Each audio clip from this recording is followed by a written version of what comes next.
அனைவருக்கும் வணக்கம். இந்த வீடியோவில் நம்ம பார்க்க போகிறது உங்களுக்கான துறையை தேர்ந்தெடுத்தல் அப்படிங்கிற பிளேலிஸ்ட்டில் கடைசி பகுதியில் இருக்கோம். இந்த வீடியோவை நம்ம கொஞ்சம் ஒரு 2-3 வீடியோவுக்கு முன்னாடியே இந்த பிளேலிஸ்ட்டில் போட்டிருக்கணும்.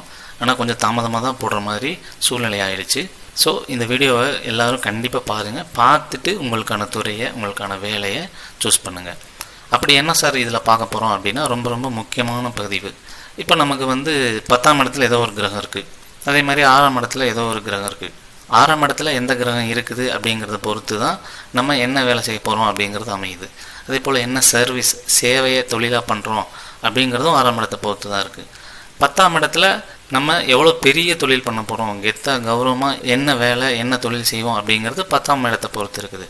ஸோ இதெல்லாம் எப்படி சார் அமையுது ஒருத்தர் ஜாதகத்தில் அப்படின்னா, நீங்கள் முன்ஜென்மத்தில் நம்பிக்கை உள்ளவராக இருந்தால் முன்ஜென்மத்தில் நம்ம எந்த மாதிரி தொழில், எந்த மாதிரி வேலை, எந்த மாதிரி செயல், எண்ணங்கள், உணர்வுகள், உணர்ச்சிகள் எல்லாமே செஞ்சோமோ அதனுடைய பதிவு, அதனுடைய வைப்ரேஷன், அதனுடைய ஃப்ரீக்குவன்சி, அதனுடைய ஆழ்மன பதிவுகள் தான் இந்த ஜென்மத்தில் நமக்கு கிரகமாக 6ஆம் இடத்துல 10ஆம் இடத்துல நிற்கிது. அதை தான் நம்மளோட சுயஜாதகமாக எடுத்து பார்க்குறோம்.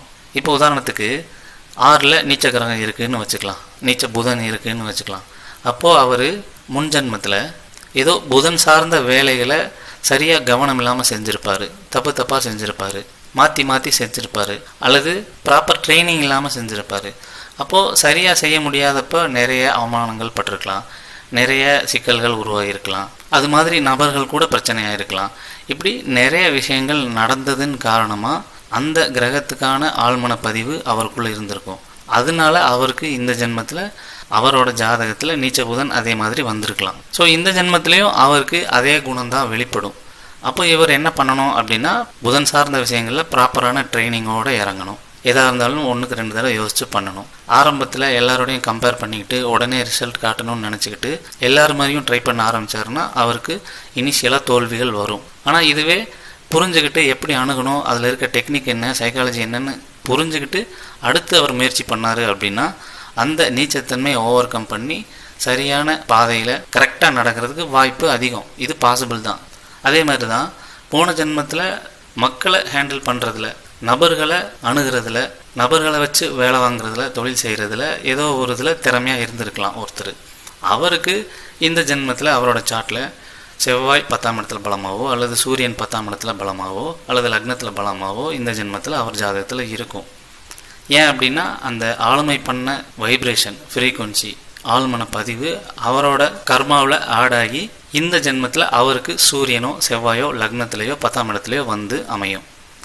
ஸோ அப்போது இந்த ஜென்மத்தில் அந்த ஆளுமை செய்கிறதுக்கான, பீப்புள் மேனேஜ் பண்ணுறதுக்கான குணம் ஆல்ரெடி அவருக்குள்ளே இருக்கும்.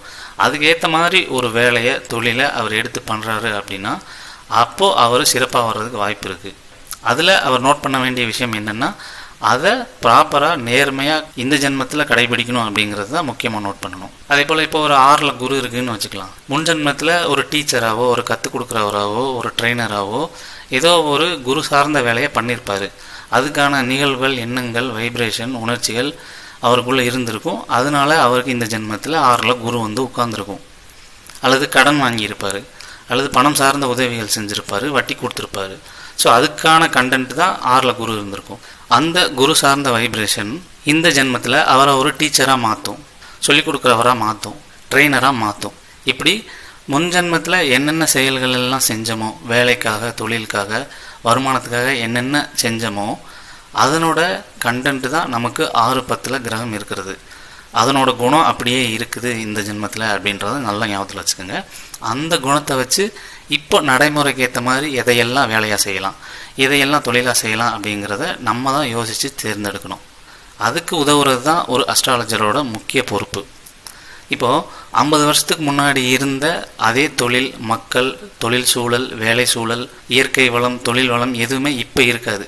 இப்போ இருக்கிறது எதுவுமே 50 வருஷத்துக்கு அப்புறம் இருக்காது. அல்லது ஏன் 10 வருஷத்துக்கு ஒரு தடவை எல்லாமே மாற்றம் அடையுது. 10 வருஷத்துக்கு முன்னாடி இருந்த ஜாப் இப்போ இல்லை. ஏஐ வந்ததுக்கப்புறம் முன்னாடி இருந்த ஜாப் இப்போ இல்லை.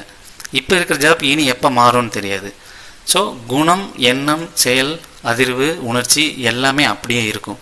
ஆனால் தொழில் மாறும், வேலை மாறும், படிப்பு மாறும், மக்கள் மாறுவாங்க, என்வரான்மெண்ட் மாறுவாங்க.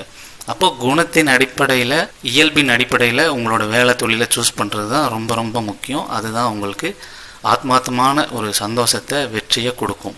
இதை சரியாக அணுகி நம்ம பயன்படுத்தும் போது நிச்சயமாக ஒரு சக்ஸஸ்ஃபுல்லான வாழ்க்கையை வாழ முடியும். அதனால தான் நம்ம லக்னம், லக்னாதிபதி சந்திரனை நம்மளோட இயல்பாகவும் 6, 10ஆம் இடத்தை துறையாகவும் வேலையாகவும் நம்ம சஜஸ்ட் பண்ணுறோம். ஸோ எப்போவுமே உங்கள் மனசில் இருக்கிறது எல்லாமே லக்னம், லக்னாதிபதி சந்திரன், தசாபுத்தி, இதுதான் உங்கள் மனசுக்குள்ளே ஓடிக்கிட்டே இருக்கும். 6, 10ங்கிறது நம்ம தொழில் வேலைக்காக செஞ்ச செயல்பாடுகளோட பதிவுகள் தான் அது. அதை வச்சு இப்போ எந்த துறை எந்த வேலைங்கிறத சூஸ் பண்ணணும். ஆனால் பேசிக்கு லக்னம், லக்னாதிபதி சந்திரன், தசாபுத்தி தான். ஸோ இது ஓரளவு உங்களுக்கு புரிதல் ஏற்படுத்தியிருக்கும்னு நினைக்கிறேன். இதில் ஏதாவது டவுட் உங்களுக்கு அப்படின்னா நம்மளை தொடர்பு கொள்ளுங்கள். நன்றி.